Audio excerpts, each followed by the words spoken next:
Hello साथीहरू नमस्ते।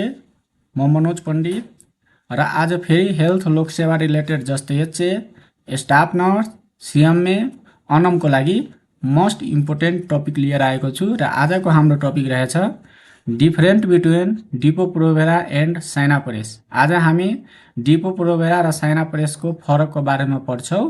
हेर्नु त, डिपो प्रोभेरा होइन साइनाप्रेस। अब डिपो प्रोभेरामा के हेर्दै हुनुहुन्छ त, यहाँ भाइल छ, यो सिरिन्ज छ होइन, र साइनाप्रेसमा के हुन्छ त अलरेडी सिरिन्जमा औषधि लोडेड हुन्छ है। साइनाप्रेसमा के हुन्छ त अलरेडी सिरिन्जमा के हुन्छ त औषधि लोडेड हुन्छ होइन।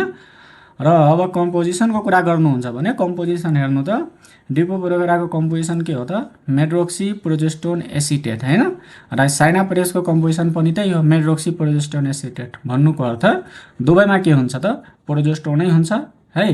के हुन्छ साइनाप्रेस र डिपोमा के हुन्छ त दुवैमा के हुन्छ त प्रोजेस्टोनै हुन्छ। तर डिपो प्रोभेरामा हेर्नु त 150 mg को प्रोजेस्टोन हुन्छ भने साइनाप्रेसमा प्रोजेस्टोन कति हुन्छ त 104 mg हुन्छ होइन।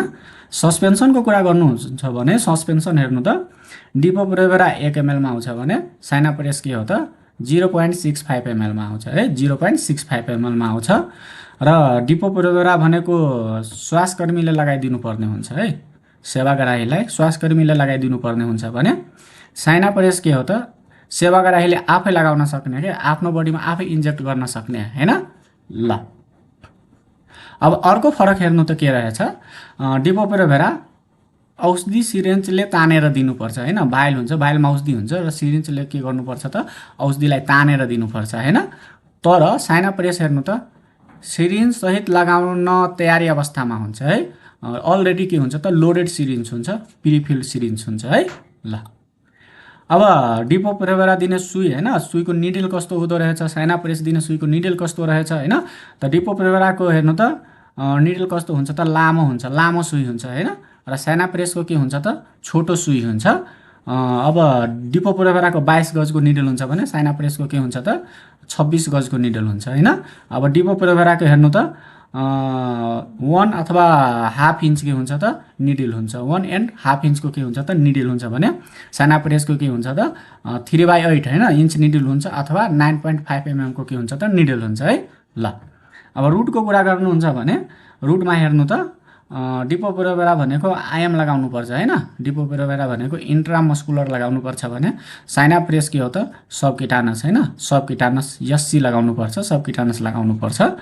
र साइडको कुरा हेर्नु त, साइडको कुरा के छ, डिपो प्रोभेरा लेफ्ट आर्ममा लगाउनुपर्छ डेल्टोइडमा होइन।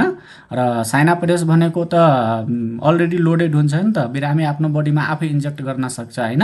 र एब्डोमेन थाइमा लगाउन सजिलो हुन्छ बिरामीलाई, त्यही भएर एब्डोमेनमा साइनाप्रेस लगाउन सक्नुहुन्छ, थाइमा लगाउन सक्नुहुन्छ, आर्ममा पनि लगाउन सक्नुहुन्छ है। र वर्कको होइन अब कति समयसम्म काम गर्छ त डिपो प्रोभेरा भनेको 3 महिना 13 हप्तासम्म काम गर्छ भने साइनाप्रेस पनि त्यही हो, 3 महिना 13 हप्तासम्म काम गर्छ। र इफेक्टिभनेसको कुरा गर्नुहुन्छ भने इफेक्टिभनेस भनेको डिपो प्रोभेराको पनि मोर देन 99% होइन। र के हो त साइनाप्रेसको पनि मोर देन के हो त 99% है, 99% भन्दा बढी के हो त डिपो प्रोभेरा र साइनाप्रेसको के हो त दुवैको के हो त इफेक्टिभनेस हो है। मोर देन 99% दुवैको के हो त इफेक्टिभनेस हो है। साथीहरू हजुरहरूलाई अझै पनि त्यस्तो कुनै गाह्रो टपिकमा अथवा कुनै पनि टपिकमा भिडियो चाहियो हाम्रो हेल्थ लोकसेवा रिलेटेड कमेन्ट बक्समा कमेन्ट गर्नुहोला। र हाम्रो युट्युब च्यानल पनि छ, फेसबुक च्यानल पनि छ। युट्युब च्यानललाई लाइक सब्सक्राइब, फेसबुक च्यानललाई फलो लाइक गरिदिनु होला र सेयर पनि भिडियोलाई सकेसम्म गरिदिनु होला। हस्, धन्यवाद सम्पूर्ण साथीमा।